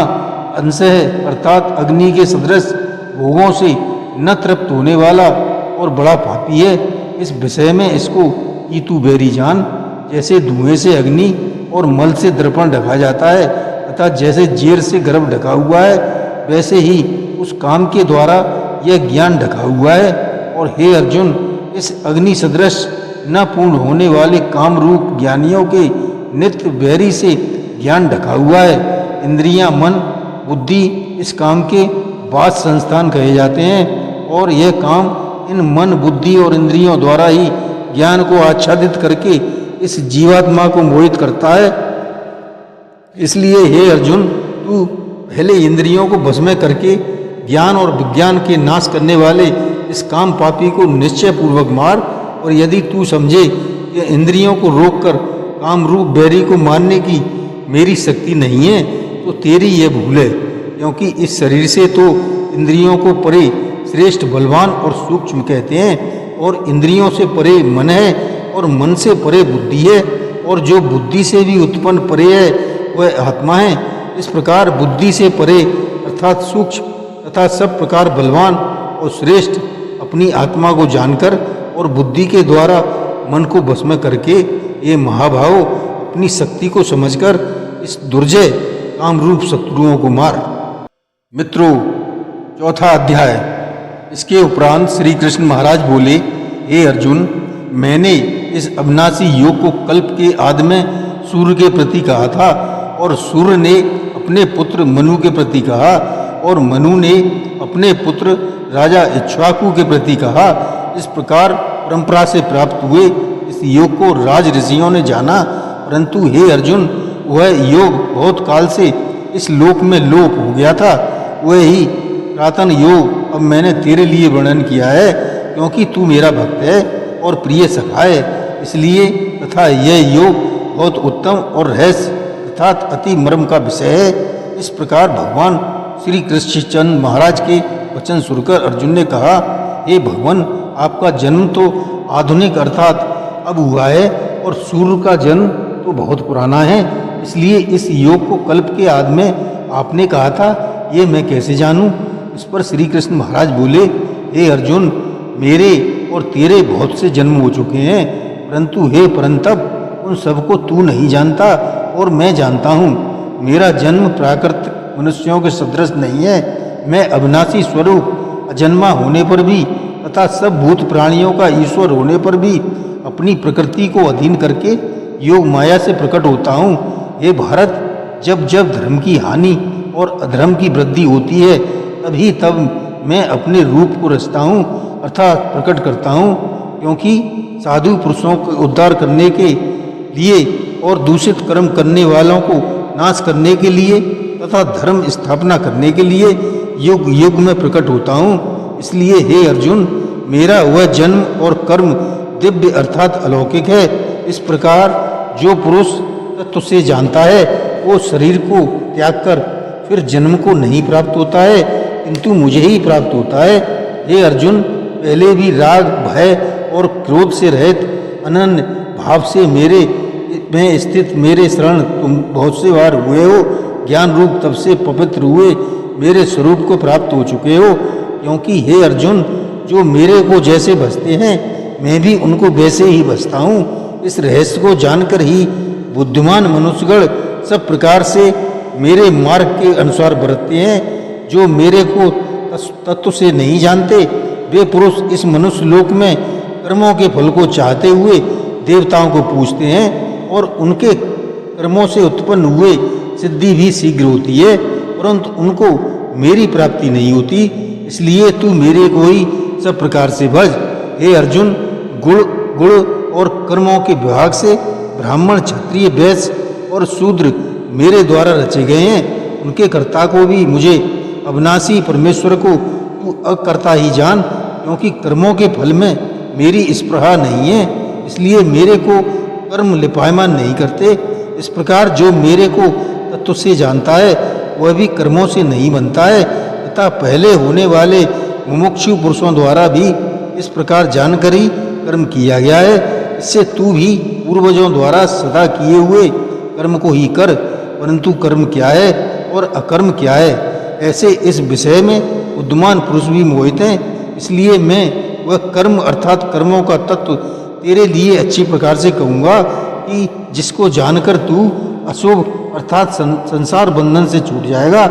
कर्म का स्वरूप भी जानना चाहिए और अकर्म का स्वरूप भी जानना चाहिए तथा निषिद्ध कर्म का स्वरूप भी जानना चाहिए, क्योंकि कर्म की गति गहन है। जो पुरुष कर्म में अर्थात अहंकार रहित की हुई संपूर्ण चेष्टाओं में अकर्म अर्थात वास्तव में उनका न होनापन देखे, और जो पुरुष अकर्म में अर्थात अज्ञानी पुरुष द्वारा किए हुए संपूर्ण क्रियाओं के त्याग में भी कर्म को अर्थात त्याग रूप क्रिया को देखे, वह पुरुष मनुष्यों में बुद्धिमान है और वह योगी संपूर्ण कर्मों का करने वाला है। हे अर्जुन, जिसके संपूर्ण कार्य कामना और संकल्प से रहित हैं, ऐसे उस ज्ञान रूप अग्नि द्वारा भस्म हुए कर्मों वाले पुरुष को ज्ञानी जन भी पंडित कहते हैं। जो पुरुष सांसारिक आश्रय से रहित सदा परमानंद परमात्मा में तृप्त है, वह कर्मों के फल और संग अर्थात कर्तव्य अभिमान को त्याग कर कर्म में अच्छी प्रकार बरतता हुआ भी कुछ भी नहीं करता। जीत लिया है अंतःकरण और शरीर जिसने तथा त्याग दिए संपूर्ण भोगों की सामग्री जिसने, ऐसा आशा रहित पुरुष केवल शरीर संबंधी कर्म को करता हुआ भी पाप को नहीं प्राप्त होता है। अपने आप जो कुछ आ जाए वही प्राप्त उसे संतुष्ट रहने वाला है और हर्ष शोकादि द्वंद्वों से अतीत नहीं हुआ तथा नहीं ईर्ष्या करता है। न सिद्धि असिद्धि में समत्व भाव वाला पुरुष कर्मों को करके भी नहीं बनता है, क्योंकि आसक्ति से रहित ज्ञान में स्थित हुए चित्त वाले यज्ञ के लिए आचरण करते हुए मुक्त पुरुष के संपूर्ण कर्म नष्ट हो जाते हैं। उन यज्ञ के लिए आचरण करने वाले पुरुषों में से कोई तो इस भाव से यज्ञ करते हैं कि अर्पण अर्थात स्वादिक भी ब्रह्म है और हवि अर्थात हवन करने योग्य द्रव्य भी ब्रह्म है, और ब्रह्म रूप अग्नि में ब्रह्म रूप कर्ता के द्वारा जो हवन किया गया है वही ब्रह्म है। इसलिए ब्रह्म रूप से समाधिस्थ हुए उस पुरुष द्वारा जो प्राप्त होने योग्य है वह भी ब्रह्म है। और दूसरे योगी जन देवताओं के पूजन रूप यज्ञ को ही अच्छी प्रकार उपासते हैं अर्थात करते हैं, और दूसरे ज्ञानी जन और ब्रह्म परमात्मा रूप अग्नि में यज्ञ द्वारा ही यज्ञ का हवन करते हैं। अन्य योगी जन श्रोतादिक सब इंद्रियों को संयम अर्थात स्वाधीनता रूप अग्नि में हवन करते हैं, अर्थात इंद्रियों को विषयों से रोककर अपने बस में कर लेते हैं। और दूसरे योगी लोग शाब्दिक विषयों को इंद्रिय रूप अग्नि में हवन करते हैं, अर्थात राग द्वेष से रहित इंद्रियों द्वारा विषयों को ग्रहण करते हुए भी भस्म रूप रहते हैं। दूसरे योगी जन संपूर्ण इंद्रियों की चेष्टाओं को तथा प्राणों के व्यापार को ज्ञान से प्रकाशित परमात्मा में स्थिर रूप योगी अग्नि में हवन करते हैं। दूसरे कई पुरुष ईश्वर अर्पण बुद्धि से लोक सेवा में द्रव्य लगाने वाले हैं। वैसे ही कई पुरुष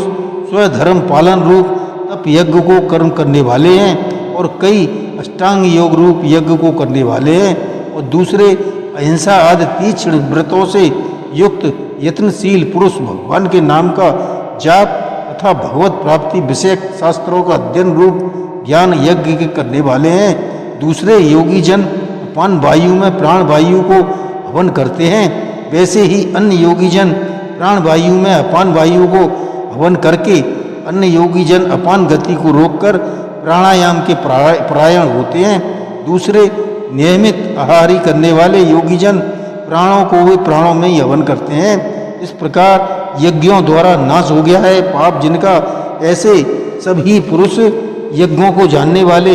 हैं। एक कुलश्रेष्ठ अर्जुन, यज्ञों के परिणाम रूप ज्ञानामृत को भोगने वाले योगी जन सनातन परमात्मा को प्राप्त होते हैं, और यज्ञ रहित पुरुष को यह मनुष्य लोक भी सुखदायक नहीं है, फिर परलोक कैसे सुखदायक होगा। ऐसे बहुत प्रकार के यज्ञ वेद की वाणी में विस्तार किए गए हैं। उन सबको शरीर मन और इंद्रियों की क्रिया द्वारा ही उत्पन्न होने वाले जान, इस प्रकार तत्व से जानकर निष्काम कर्म योग द्वारा संसार बंधन से मुक्त हो जाएगा। हे अर्जुन, सांसारिक वस्तुओं से सिद्ध होने वाले यज्ञ से ज्ञान रूप यज्ञ सब प्रकार श्रेष्ठ है, क्योंकि हे पार्थ, संपूर्ण यावन मात्र कर्म ज्ञान में शेष होते हैं, अर्थात ज्ञान उनकी पराकाष्ठा है। इसलिए तत्व को जानने वाले ज्ञानी पुरुषों से भली प्रकार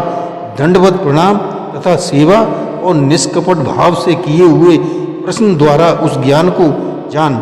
वे मर्म को जानने वाले ज्ञानी जन तुझे उस ज्ञान का उपदेश करेंगे कि जिसको जानकर तू फिर इस प्रकार मोह को प्राप्त नहीं होगा। और हे अर्जुन, जिस ज्ञान के द्वारा सर्वव्यापी अनंत चेतन रूप हुआ अपने अंतर्गत समस्त बुद्धि के आधार पर संपूर्ण भूतों को देखेगा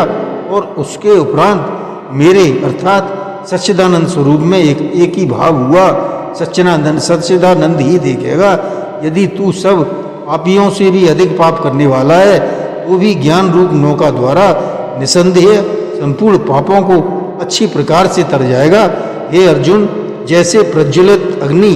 व ईंधन को भस्म कर देता है, वैसे ही ज्ञान रूप अग्नि संपूर्ण कर्मों को भस्म कर देता है। इसलिए इस संसार में ज्ञान के समान पवित्र करने वाला निसंदेह कुछ भी नहीं है। उस ज्ञान को कितने काल से अपने आप समत्व बुद्धि रूप योग के द्वारा अच्छी प्रकार शुद्धांतकरण हुआ पुरुष आत्मा में अनुभव करता है। हे अर्जुन, जितेंद्रिय तत्पर हुआ श्रद्धावान पुरुष ज्ञान को प्राप्त होता है तथा ज्ञान को प्राप्त होकर तत्क्षण भगवत प्राप्ति रूप परम शांति को प्राप्त हो जाता है। हे अर्जुन, भगवत विषय को न जानने वाला तथा श्रद्धा रहित और संशय युक्त पुरुष परमार्थ मत से भ्रष्ट हो जाता है। और उनमें भी संशय युक्त पुरुष के लिए तो न सुख है और न ही यह लोक है न परलोक है, अर्थात यह लोक और परलोक दोनों ही उसके लिए भ्रष्ट हो जाते हैं। हे धनंजय, समत्व बुद्धि रूप योग द्वारा भगवत अर्पण कर दिए हैं संपूर्ण कर्म जिसने और ज्ञान द्वारा नष्ट हो गए हैं सब संशय जिसके, ऐसे परमात्म परायण पुरुष को कर्म नहीं मानते हैं। इससे हे भरतवंशी अर्जुन, तू समत्व बुद्धि रूप योग में स्थित हो और अज्ञान से उत्पन्न हुए हृदय में स्थित इस अपने संशय को ज्ञान रूप तलवार द्वारा छेदन करके युद्ध के लिए खड़ा हो। मित्रों, 5वां अध्याय। उसके उपरांत अर्जुन ने पूछा, हे कृष्ण, आप कर्मों के संन्यास की और फिर निष्काम कर्मयोग की प्रशंसा करते हैं, इसलिए इन दोनों में एक जो निश्चय किया हुआ कल्याण कारक होवे उसको मेरे लिए कहिए। इस प्रकार अर्जुन के पूछने पर श्री कृष्ण महाराज बोले, हे अर्जुन, कर्मों का संन्यास अर्थात मन, इंद्रियों और शरीर द्वारा होने वाले संपूर्ण कर्मों में कर्तापन का त्याग और निष्काम कर्मयोग अर्थात समत्व बुद्धि से भगवत अर्थात कर्मों को करना, यह दोनों ही परम कल्याण करने वाले हैं। परंतु उन दोनों में भी कर्मों के संन्यास से निष्काम कर्मयोग साधन में सुगम होने में श्रेष्ठ है। इसलिए हे अर्जुन, जो पुरुष न किसी से द्वेष करता है और न किसी की आकांक्षा करता है, वह निष्काम कर्मयोगी सदा सन्यासी ही समझने योग्य है, क्योंकि राग द्वेषाद दंडों से रहित हुआ पुरुष सुखपूर्वक संसार रूप बंधन से मुक्त हो जाता है। हे अर्जुन, ऊपर कहे हुए संन्यास और निष्काम कर्मयोग को मूर्ख लोग अलग अलग फल वाले कहते हैं, न कि पंडित जन, क्योंकि दोनों में से एक में भी अच्छी प्रकार स्थित हुआ पुरुष दोनों के फल रूप परमात्मा को प्राप्त होता है। ज्ञान योगियों द्वारा जो परम धाम प्राप्त किया जाता है, निष्काम कर्म योगियों द्वारा भी वही प्राप्त किया जाता है। इसलिए जो पुरुष ज्ञान योग और निष्काम कर्म योग को फल रूप से एक देखता है, वही अर्थात देखता है। परंतु हे अर्जुन, निष्काम कर्म योग के बिना संन्यास अर्थात मन, इंद्रियां और शरीर द्वारा होने वाले संपूर्ण कर्मों में कर्तापन का त्याग प्राप्त होना कठिन है। और भगवत स्वरूप को मनन करने वाला निष्काम कर्मयोगी द्वारा परम ब्रह्म परमात्मा को शीघ्र ही प्राप्त हो जाता है। बस में किया हुआ शरीर जिसके ऐसा जितेंद्रिय और विशुद्ध अंतःकरण वाला एवं संपूर्ण प्राणियों के आत्मरूप परमात्मा में एक ही भाव हुआ निष्काम कर्मयोगी कर्म करता हुआ भी लिपायमान नहीं होता है। हे अर्जुन, तत्व को जानने वाला सांख्य योगी तो देखता हुआ, सुनता हुआ, स्पर्श करता हुआ, सूंघता हुआ, भोजन करता हुआ, गमन करता हुआ, सोता हुआ, सांस लेता हुआ, बोलता हुआ, त्यागता हुआ, ग्रहण करता हुआ तथा आँखों को बोलता और मींचता हुआ भी सब इंद्रियां अपने अपने अर्थों में बरतता है। इस प्रकार समझता हुआ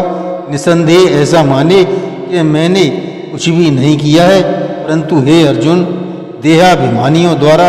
यह साधन होना कठिन है और निष्काम कर्मयोग को सुगम है, क्योंकि जो पुरुष सब कर्मों को परमात्मा में अर्पण करके और आसक्ति को त्याग कर कर्म करता है, वह पुरुष जल से कमल के पत्ते के सदृश पाप से लिपायमान नहीं होता। इसलिए निष्काम कर्मयोगी ममत्व बुद्धि रहित केवल इंद्रिय, मन, बुद्धि और शरीर द्वारा भी आत्मशक्ति को त्याग कर अंतःकरण की शुद्धि के लिए कर्म करते हैं। इसी से निष्काम कर्मयोगी कर्मों के फल को परमेश्वर के अर्पण करके भगवत प्राप्ति रूप शांति को प्राप्त होता है, और सकामी पुरुष फल में आसक्त हुआ कामना के द्वारा बनता है। इसलिए निष्काम कर्मयोग उत्तम है। हे अर्जुन, बस में है अंतःकरण जिसके, ऐसा सांख्य योग का आचरण करने वाला पुरुष तो निसंदेह न करता हुआ और न करवाता हुआ 9 द्वारों वाले शरीर रूप घर में सब कर्मों को मन से त्याग कर अर्थात इंद्रियों के अर्थों में बरतती है, ऐसे मानता हुआ आनंद पूर्वक सच्चिदानंद घन परमात्मा के स्वरूप में स्थित रहता है। परमेश्वर भी भूत प्राणियों के न कर्तापन को, न कर्मों को तथा न कर्मों के फल को, संयोग को वास्तव में रचता है, किंतु परमात्मा के सकुशल से प्रकृति ही बरतती है, अर्थात गुण ही गुणों में बरतते हैं। सर्वव्यापी परमात्मा न किसी के पाप कर्म को, न किसी के शुभ कर्म को भी ग्रहण करता है, किंतु माया के द्वारा ज्ञान ढका हुआ है। इससे सब जीव मोहित हो रहे हैं, परंतु जिनका वह अंतःकरण अज्ञान आत्मज्ञान द्वारा नाश हो गया है, उनका यह ज्ञान संपूर्ण सूर्य के सदृश उस सच्चिदानंद घन परमात्मा को प्रकाशता है, अर्थात परमात्मा के स्वरूप को साक्षात कराता है। हे अर्जुन, तद्रूप है बुद्धि जिसकी तथा तद्रूप है मन जिनका, और उस सच्चिदानंद घन परमात्मा में ही है निरंतर एक ही भाव से स्थित जिनकी, ऐसे तत्व प्राण पुरुष ज्ञान के द्वारा पाप रहित हुए अपुनरावृत्ति को अर्थात परम गति को प्राप्त होते हैं। ऐसे बेज्ञानी जन विद्या और विनय युक्त ब्राह्मण तथा गौ, हाथी, कुत्ते और चांडाल में भी समभाव से देखने वाले ही होते हैं। इसलिए जिनका मन समत्व भाव में स्थित है, उनके द्वारा इस जीवित अवस्था में ही संपूर्ण संसार जीत लिया गया, अर्थात वे जीते हुए संसार से मुक्त हैं, क्योंकि सच्चिदानंद घन परमात्मा निर्दोष और सम है। इससे वे सच्चिदानंद घन परमात्मा में ही स्थित हैं। जो पुरुष प्रिय को अर्थात जिसको लोग प्रिय समझते हैं उसको प्राप्त होकर हर्षित नहीं हो, और अप्रिय को अर्थात जिसको लोग अप्रिय समझते हैं उसको प्राप्त होकर उद्वेगवान न हो, ऐसा स्थिर बुद्धि संशय रहित ब्रह्मवेत्ता पुरुष सच्चिदानंद घन परम ब्रह्म परमात्मा में एक ही भाव से नित्य स्थित है। बाहर के विषयों में अर्थात सांसारिक भोगों में आसक्ति रहित अंतःकरण वाला पुरुष अंतःकरण में जो भगवत जनित आनंद है उसको प्राप्त होता है, और वह पुरुष सच्चिदानंद घन परब्रह्म परमात्मा रूप योग में एक ही भाव से स्थित हुआ अक्षय आनंद का अनुभव करता है। जो यह इंद्रिय तथा विषयों के सहयोग से उत्पन्न होने वाले सब भोग हैं, वे यद्यपि विषय पुरुषों को सुख रूप पूर्व भासते हैं,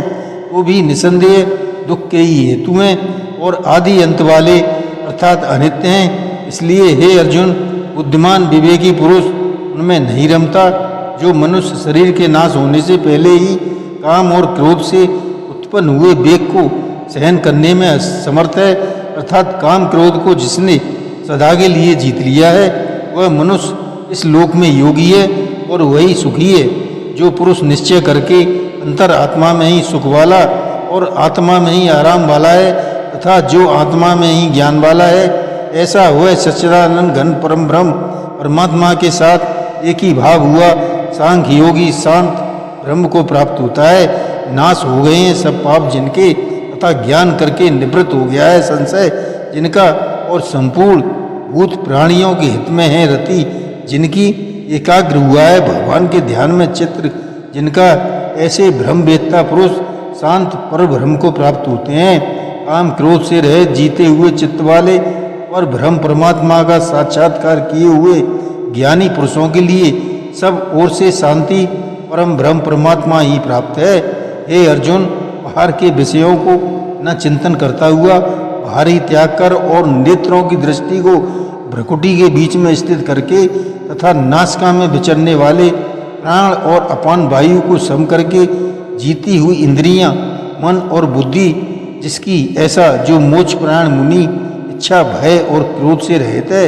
वह सदा मुक्त ही है। और हे अर्जुन, मेरा भक्त मेरे को यज्ञ और तपों को भोगने वाला और संपूर्ण लोकों के ईश्वरों का भी ईश्वर है तथा संपूर्ण भूत प्राणियों के सदृश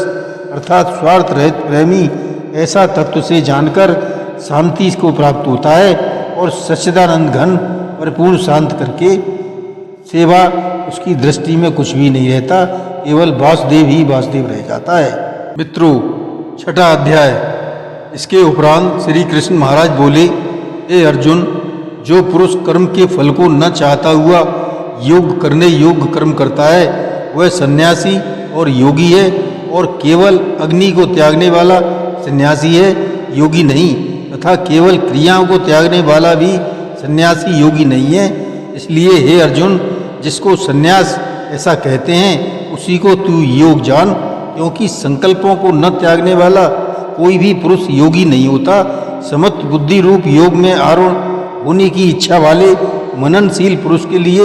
योग की प्राप्ति में निष्काम भाव से कर्म करना ही हेतु कहा है, और योगारूढ़ हो जाने पर उस योगारूढ़ पुरुष के लिए सर्व संकल्पों का अभाव ही कल्याण हेतु कहा है। जिस काल में न तो इंद्रियों को भोगों में आसक्ति होता है न कर्मों में ही आसक्त होता है, उस काल में सर्व संकल्पों का त्यागी पुरुष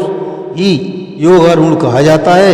ये योगारूढ़ता कल्याण हेतु कही है। इसलिए मनुष्य को चाहिए कि अपने द्वारा अपना संसार समुद्र से उद्धार करे और अपने आत्मा को अधोगति में न पहुँचावे, क्योंकि यह जीवात्मा आप ही तो अपना मित्र है और आप ही अपना शत्रु है, अर्थात और कोई दूसरा शत्रु या मित्र नहीं है। उस जीवात्मा का वह आप ही मित्र है, और जिस जीवात्मा द्वारा मन और इंद्रियों सहित शरीर जीता हुआ है और जिसके द्वारा मन और इंद्रियों सहित शरीर नहीं जीता गया है, उसका वह आप ही शत्रु के सदृश शत्रुता में बरतता है। हे अर्जुन, सर्दी गर्मी और सुख दुखाद में तथा मान और अपमान में जिसके अंतःकरण की वृत्तियां अच्छी प्रकार शांत हैं अर्थात विकार रहित हैं, ऐसे स्वाधीन आत्मा वाले पुरुष के ज्ञान में सच्चिदानंद घन परमात्मा सम्यक प्रकार से स्थित है, अर्थात उसके ज्ञान में परमात्मा के सिवाय अन्य कुछ है ही नहीं। ज्ञान विज्ञान से तृप्त है, अंतःकरण जिसका तथा विकार रहित स्थिति जिसकी और अच्छी प्रकार जीती हुई हैं इंद्रियां जिसकी तथा समान है मिट्टी पत्थर और स्वर्ण जिसके, वह योगी युक्त अर्थात भगवत की प्राप्ति वाला है, ऐसा कहा जाता है। जो पुरुष स्वहृदय मित्र बैरी उदासीन मध्यस्थ द्वेषी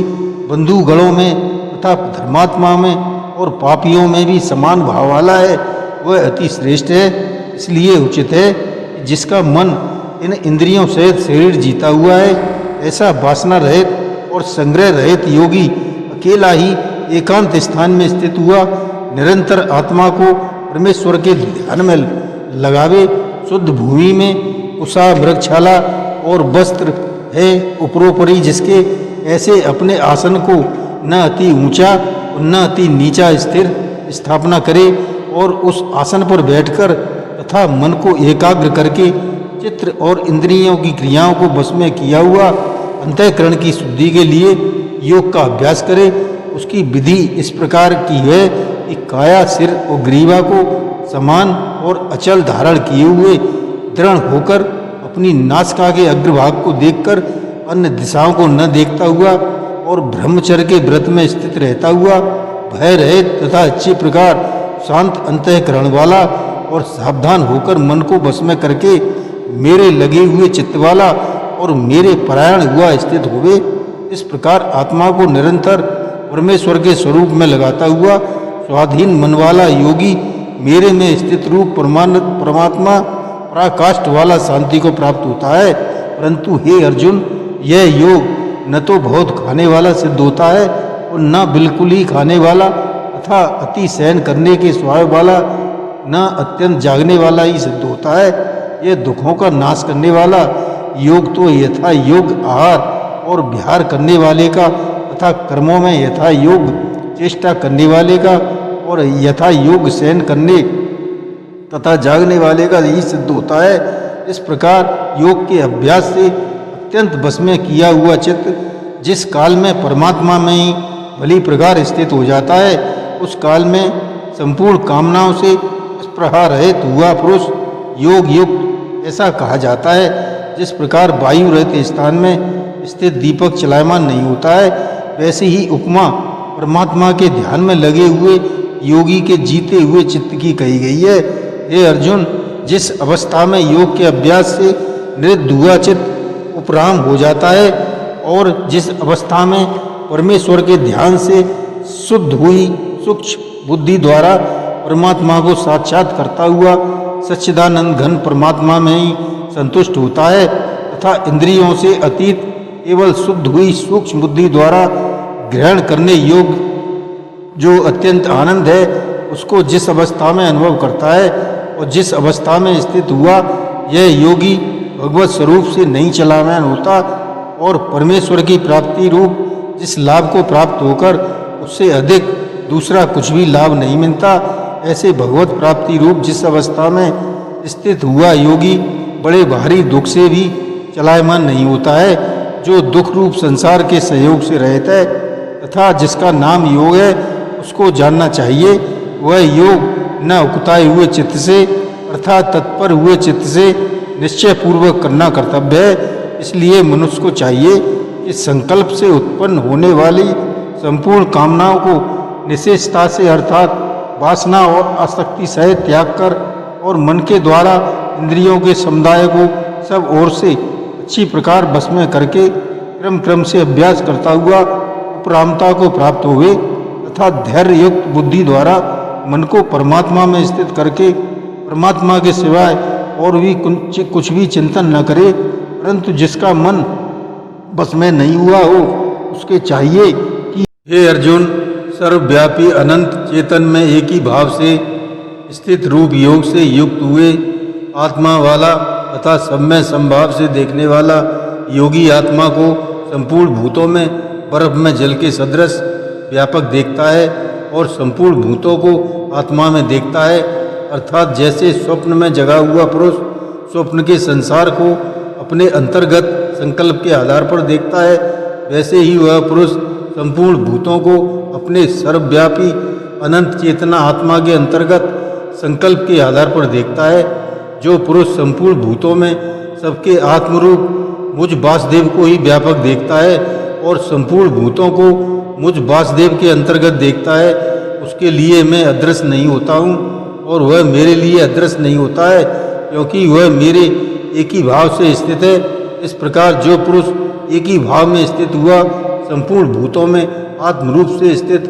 मुझ सच्चिदानंद घन वासुदेव को भजता है,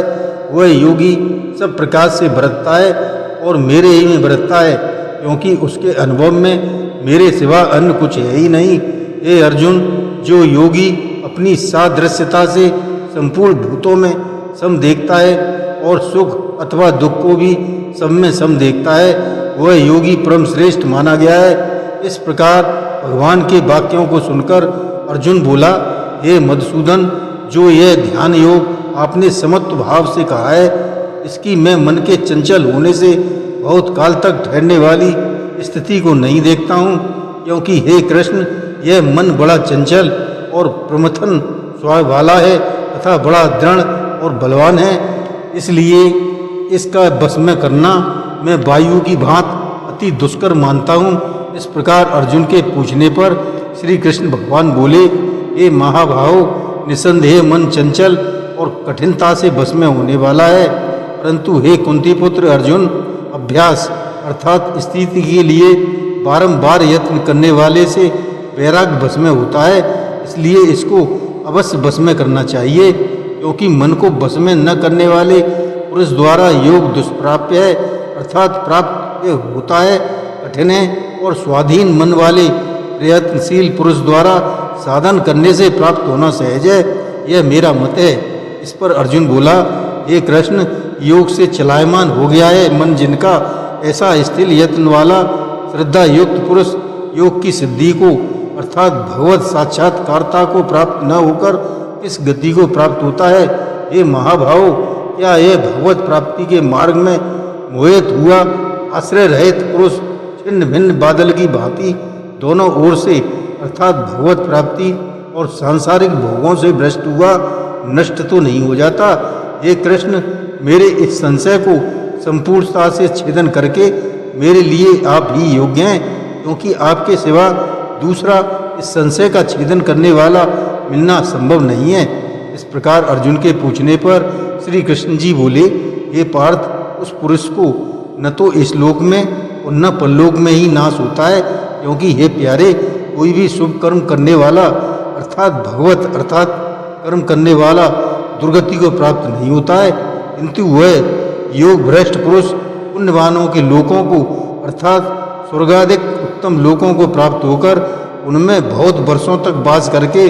शुद्ध आचरण वाले श्रीमान पुरुषों के घर में जन्म लेता है, अथवा वैराग्यवान पुरुष उन लोकों में न जाकर ज्ञानवान योगियों के कुल में ही जन्म लेता है। परंतु इस प्रकार जो यह जन्म है, जो संसार में निसंदेह अति दुर्लभ है, वह पुरुष वहाँ उस पहले शरीर में साधन किए हुए बुद्धि के योग को अर्थात समत्व बुद्धि योग के संस्कारों को अनायास ही प्राप्त हो जाता है। ये कुरुनंदन, उसके प्रभाव से फिर अच्छी प्रकार भगवत प्राप्ति के निमित्त यत्न करता है। वह विषयों के बस में हुआ भी उस पहले के अभ्यास से ही निसंदेह भगवत की ओर आकर्षित किया जाता है, तथा समत्व बुद्धि रूप योग का जिज्ञासु भी वेद में कहे हुए सकाम कर्मों को फल को उल्लंघन कर जाता है। जबकि इस प्रकार मंद प्रयत्न करने वाला योगी भी परम गति को प्राप्त हो जाता है। तब क्या कहना है कि अनेक जन्मों से अंतःकरण की शुद्धि रूप सिद्धि को प्राप्त हुआ और अति प्रयत्न से अभ्यास करने वाला योगी संपूर्ण पापों से अच्छी प्रकार शुद्ध होकर उस साधन के प्रभाव से परम गति को प्राप्त होता है, अर्थात परमात्मा को प्राप्त होता है। क्योंकि योगी तपस्वियों से श्रेष्ठ है और शास्त्र के ज्ञान वालों से भी श्रेष्ठ माना गया है, तथा सकाम करने वालों से भी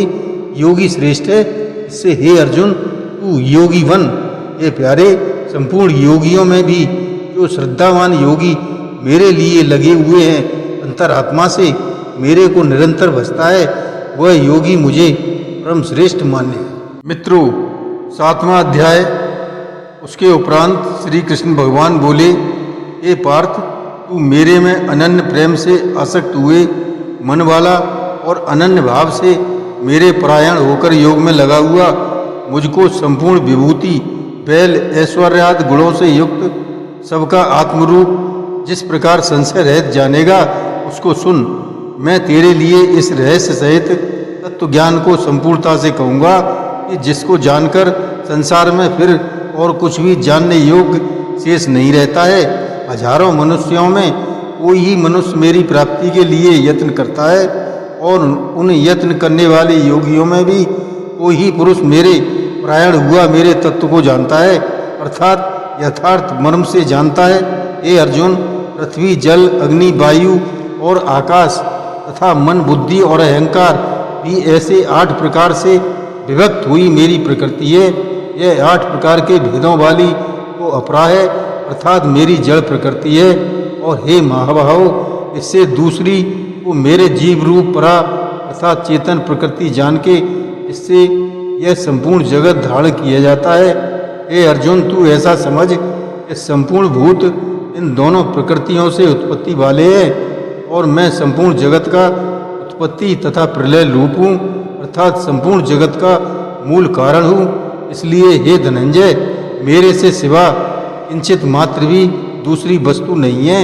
यह संपूर्ण जगत सूत्र के मणियों के सदृश मेरे में गुथा हुआ है। हे अर्जुन, जल में मैं रस हूँ तथा चंद्रमा और सूर्य में मैं प्रकाश हूँ, और संपूर्ण वेदों में मैं ओंकार तथा आकाश में शब्द और पुरुषों में पुरुषत्व हूँ। पृथ्वी में पवित्र गंध और अग्नि में तेज हूँ, और संपूर्ण भूतों में उनका जीवन हूँ, अर्थात जिससे वे जीते हैं वह मैं हूँ, और तपस्वियों में तप हूँ। हे अर्जुन, तू संपूर्ण भूतों को सनातन कारण मेरे को ही जान। मैं बुद्धिमानों की बुद्धि और तेजस्वियों का तेज हूँ। हे भरत श्रेष्ठ, मैं बलवानों का आसक्ति और कामनाओं से रहित बल अर्थात सामर्थ्य हूँ और सब भूतों में धर्म के अनुकूल अर्थात शास्त्रों के अनुकूल काम हूँ। और भी जो सद्गुण से उत्पन्न होने वाले भाव हैं और जो रजोगुण से तथा तमोगुण से होने वाले भाव हैं, उन सबको तू मेरे से ही होने वाले ऐसा जान, परंतु वास्तव में उनमें और वे मेरे में नहीं हैं। गुणों के कार्य रूप सात्विक,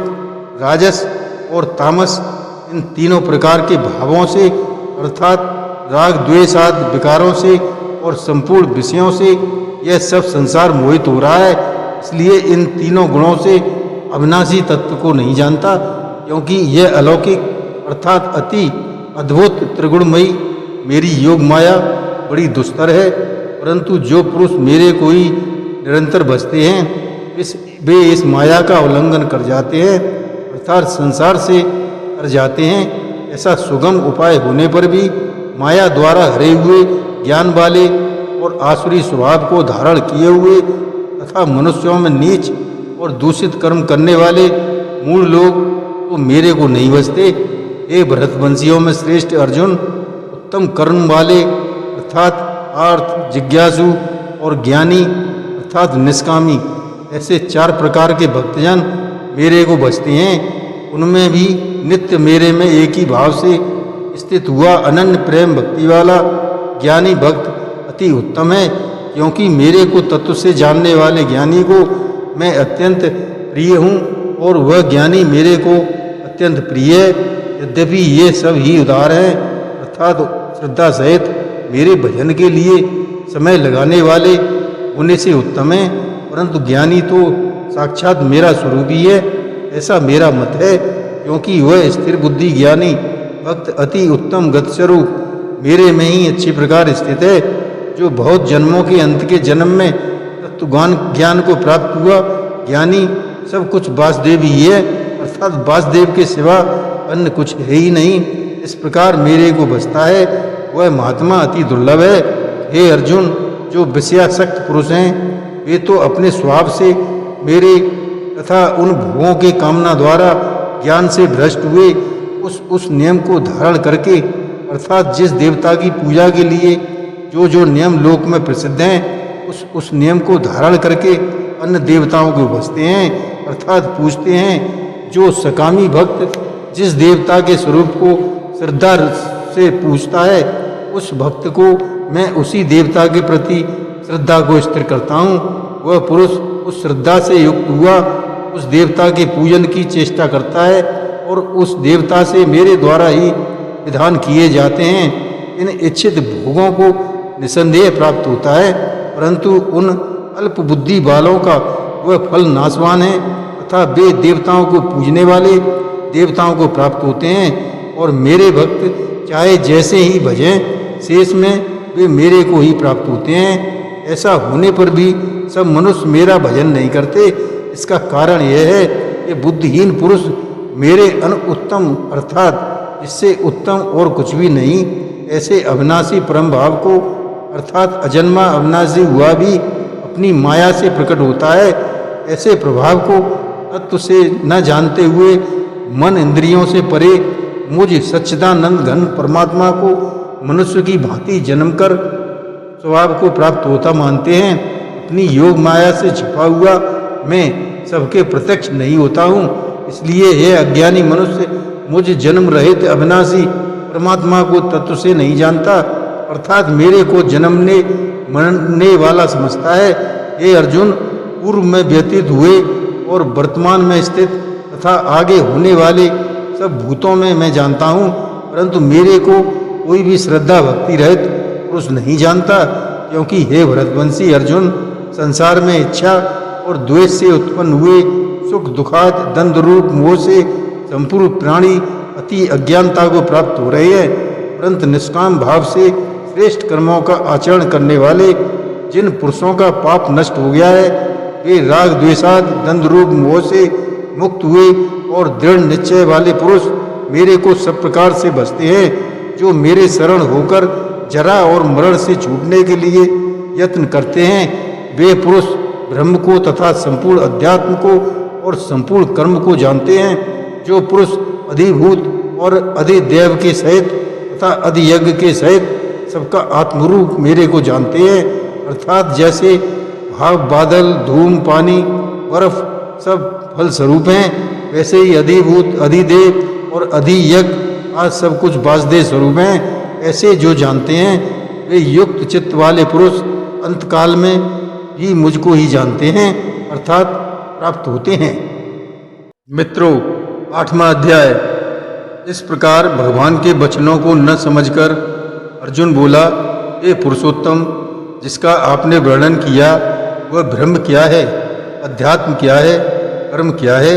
और अधिभूत नाम से क्या कहा गया है, अधिदेव नाम से क्या कहा जाता है।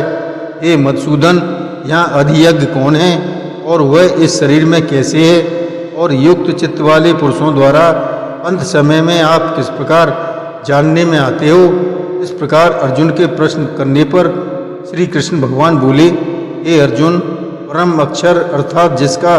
कभी नाश नहीं होता, ऐसा सच्चिदानंद घन परमात्मा तो ब्रह्म है, और अपना स्वरूप अर्थात जीवात्मा अध्यात्मा नाम से कहा जाता है, तथा भूतों के भाव को उत्पन्न करने वाला शास्त्र रहित यज्ञ, दान और होम आदि के निमित्त जो द्रव्यादि का त्याग है वह कर्म नाम से कहा गया है। उत्पत्ति विनाश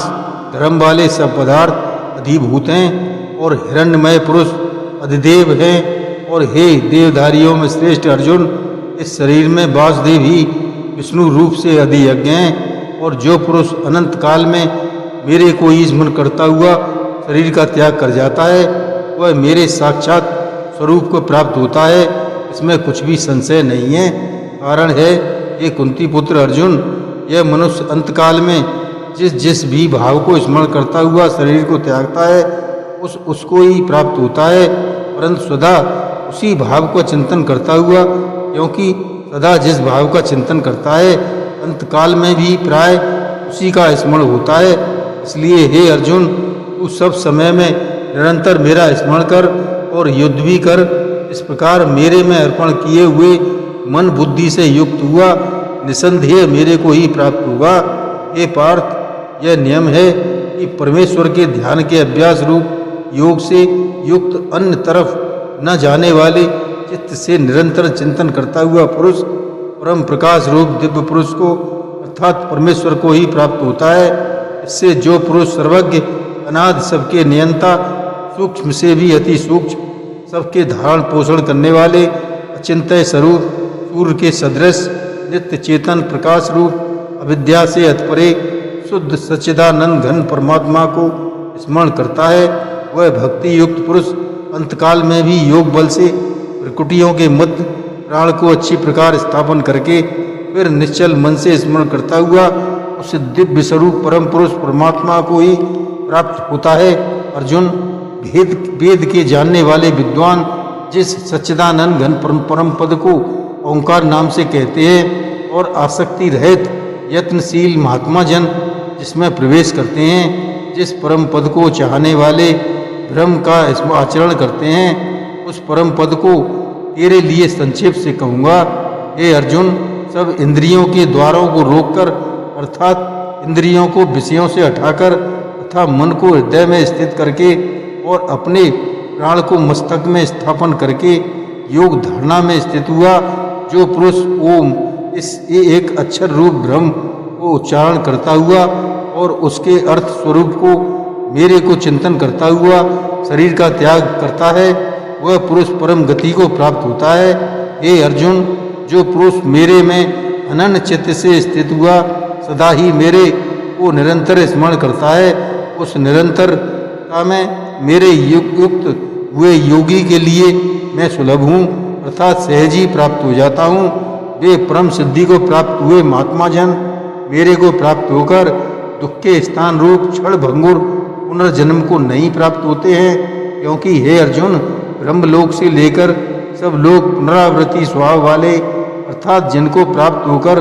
पीछा संसार में आना पड़ता है ऐसे, परंतु हे कुंती पुत्र, मेरे को प्राप्त होकर उसका पुनर्जन्म नहीं होता, क्योंकि मैं कालातीत हूँ और यह सब ब्रह्मादिकों के लोक काल करके अध विश्वास वाले होने से अनित्य हैं।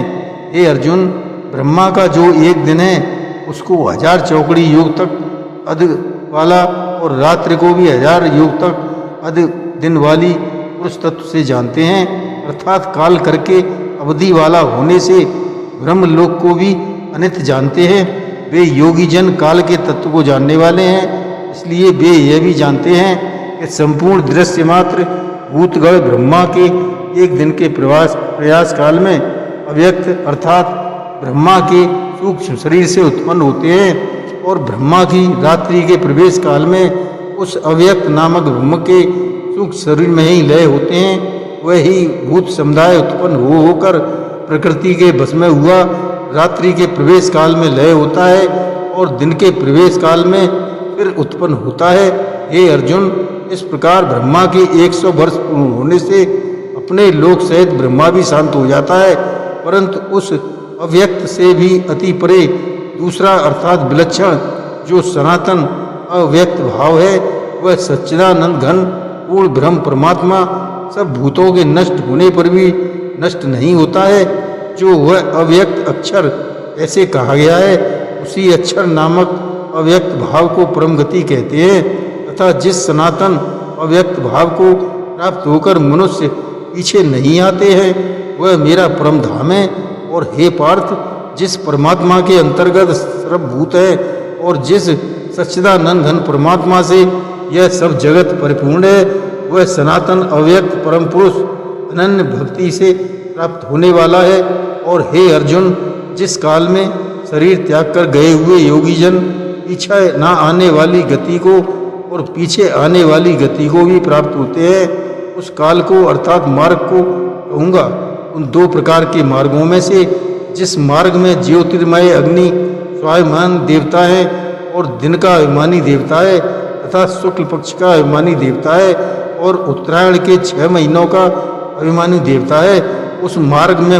मरकर गए हुए ब्रह्मवेत्ता अर्थात परमेश्वर की उपासना से परमेश्वर को परोक्ष भाव से जानने वाले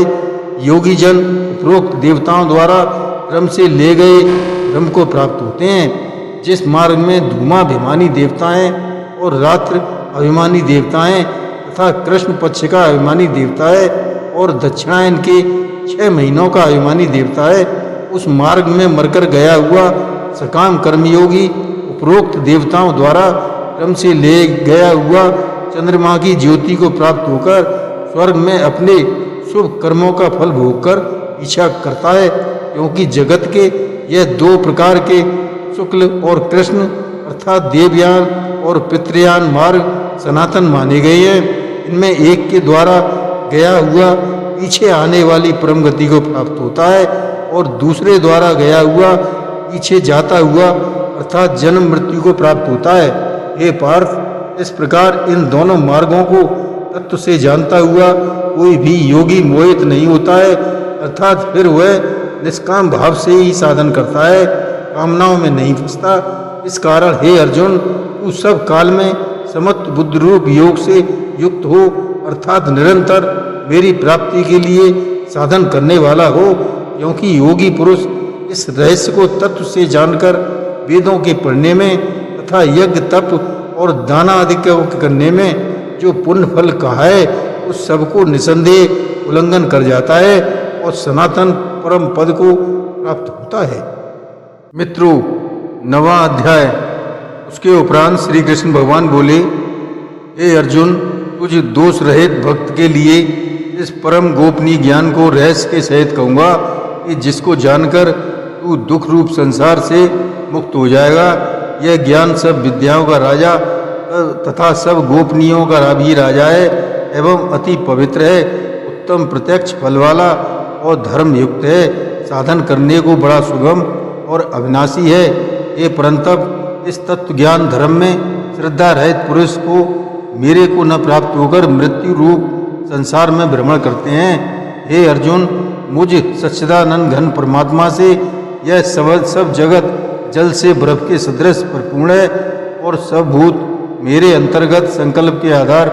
स्थित हैं। इसलिए वास्तव में मैं उनमें स्थित नहीं हूँ और वे सब भूत मेरे में स्थित नहीं हैं, किंतु मेरी योग माया और प्रभाव को देख के भूतों को धारण पोषण करने वाला और भूतों को उत्पन्न करने वाला भी मेरी आत्मा वास्तव में भूतों में स्थित नहीं है। क्योंकि जैसे आकाश से उत्पन्न हुआ सर्वत्र विचरने वाला महान वायु सदा ही आकाश में स्थित है, वैसे ही मेरे संकल्प द्वारा उत्पत्ति वाले होने से संपूर्ण भूत मेरे में स्थित हैं। ऐसा जान हे अर्जुन, कल्प के अंत में सब भूत मेरी प्रकृति को प्राप्त होते हैं,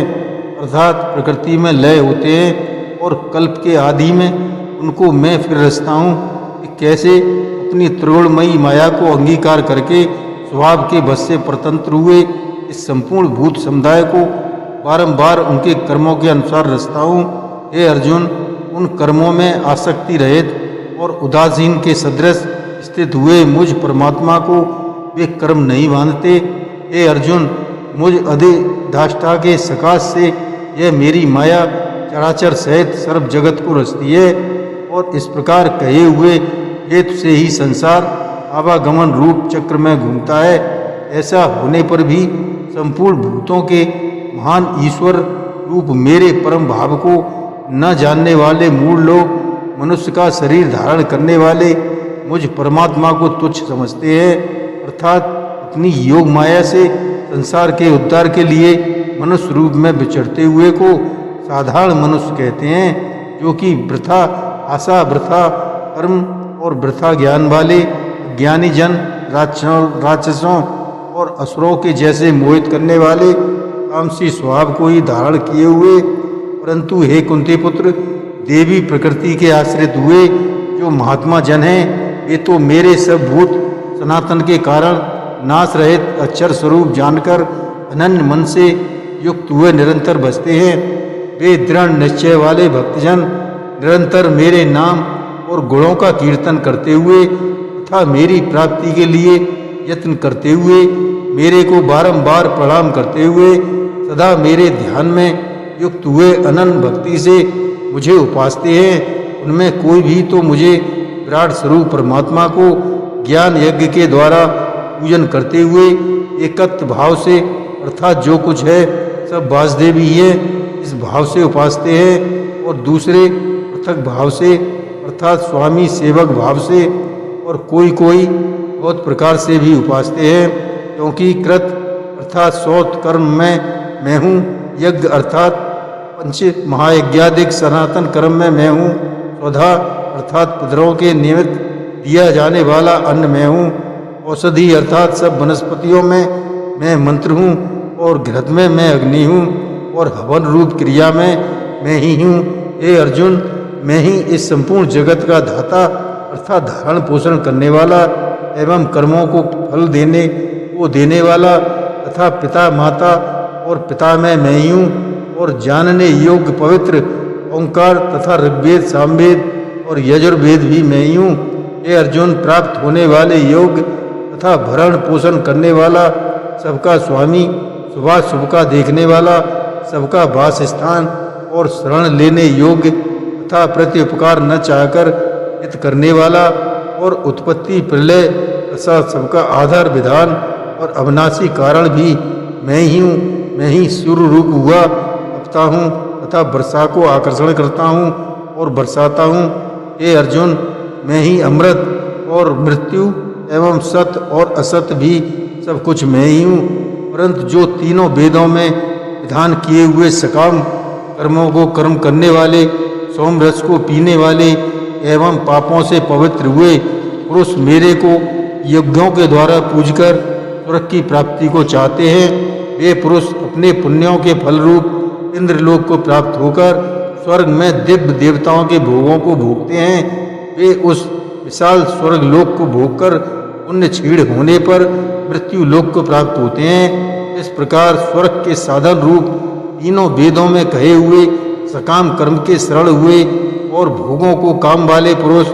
बार बार जाने आने को प्राप्त होते हैं, अर्थात पुण्य के प्रभाव से स्वर्ग में जाते हैं और पुण्य क्षीण होने से मृत्यु लोक में आते हैं। जो अनन्य भाव से मेरे में स्थित हुए भक्तजन मुझ परमेश्वर को निरंतर चिंतन करते हुए निष्काम भाव से भजते हैं, उन नित्य एक ही भाव से मेरे में स्थित वाले पुरुषों का योगक्षेम मैं स्वयं प्राप्त कर देता हूँ। हे अर्जुन, यद्यपि श्रद्धा से युक्त हुए जो सगामी भक्त दूसरे देवताओं को पूजते हैं वे भी मेरे को ही पूजते हैं, किंतु उनका वह पूजना अविधि पूर्वक है अर्थात अज्ञान पूर्वक है, क्योंकि संपूर्ण यज्ञों का भोक्ता और स्वामी भी मैं ही हूँ, परंतु वे मुझ अधियज्ञ स्वरूप परमेश्वर को तत्व से नहीं जानते, इसी से गिरते हैं अर्थात पुनर्जन्म को प्राप्त होते हैं। कारण यह नियम है कि देवताओं को पूजने वाले देवताओं को प्राप्त होते हैं, पितरों को पूजने वाले पितरों को प्राप्त होते हैं, भूतों को पूजने वाले भूतों को प्राप्त होते हैं और मेरे भक्त मेरे को ही प्राप्त होते हैं, इसलिए मेरे भक्तों का पुनर्जन्म नहीं होता। हे अर्जुन, मेरे पूजन में यह सुगमता भी है कि पत्र पुष्प फल जल इत्यादि जो कोई भक्त मेरे लिए प्रेम से अर्पण करता है, उस शुद्ध बुद्धि निष्काम प्रेमी भक्त का प्रेम पूर्वक अर्पण किया हुआ वह पत्र पुष्पादिक मैं सगुण रूप से प्रकट होकर प्रीति सहित खाता हूँ। इसलिए हे अर्जुन, जो कुछ कर्म करता है, जो कुछ खाता है, जो कुछ हवन करता है, जो कुछ दान देता है, जो कुछ स्वधर्माचरण रूप तप करता है, वह सब मेरे अर्पण कर मैं इस प्रकार कर्मों को मेरे अर्पण करने रूप संन्यास योग से युक्त हुए मन वाला उस शुभाशुभ फल रूप कर्म बंधन से मुक्त हो जाएगा और उनसे मुक्त हुआ मेरे को ही प्राप्त होवेगा। यद्यपि मैं सब भूतों में समभाव से व्यापक हूँ, न कोई मेरा प्रिय है न कोई अप्रिय है, परंतु जो भक्त मेरे को प्रेम से भजते हैं वे मेरे में और मैं भी उनमें प्रत्यक्ष प्रकट हूँ। मेरी भक्ति का और भी प्रभाव सुन। यदि कोई अतिशय दुराचारी भी अनन्य भाव से मेरा भक्त हुआ मेरे को निरंतर भजता है, वह साधु ही मानने योग्य है, क्योंकि वह यथार्थ निश्चय वाला है, अर्थात उसने भली प्रकार निश्चय कर लिया है कि परमेश्वर के भजन के समान अन्य कुछ भी नहीं है। इसलिए वह शीघ्र ही धर्मात्मा हो जाता है और सदा रहने वाली परम शांति को प्राप्त होता है। हे अर्जुन, तू निश्चय पूर्वक सत्य जान कि मेरा भक्त नष्ट नहीं होता है, क्योंकि हे अर्जुन, स्त्री वैश्य और शूद्रादिक तथा पाप योनि वाले भी जो कोई होवें वे भी मेरे शरण होकर तो परम गति को ही प्राप्त होते हैं। फिर क्या कहना है कि पुण्यशील ब्राह्मण जन तथा राजऋषि भक्तजन परम गति को प्राप्त होते हैं। इसलिए तू सुख रहित और क्षण भंगुर इस मनुष्य शरीर को प्राप्त होकर निरंतर मेरा ही भजन कर, अर्थात मनुष्य शरीर बड़ा दुर्लभ है परंतु नाशवान और सुख रहित, इसलिए काल का भरोसा न करके तथा अज्ञान से सुख रूप भासने वाले विषय भोगों में न फंसकर निरंतर मेरा ही भजन कर। केवल मुझ सच्चिदानंद घन वासुदेव परमात्मा में ही अनन्य प्रेम से नित्य निरंतर अचल मन वाला हो और मुझे परमेश्वर को ही श्रद्धा प्रेम सहित निष्काम भाव से नाम और गुण और प्रभाव के श्रवण कीर्तन मनन और पठन पाठन द्वारा निरंतर भजने वाला हो तथा मुझ संग चक्र गदा पद्म और किरीट कुंडल आदि भूषणों से युक्त पीताम्बर बनमाला और कौस्तुभ मणिधारी विष्णु का मन वाणी और शरीर के द्वारा सर्वस्व अर्पण करके अतिशय श्रद्धा भक्ति और प्रेम से बेहवलता पूर्वक पूजन करने वाला हो और मुझ सर्वशक्तिमान विभूति बल ऐश्वर्य माधुर्य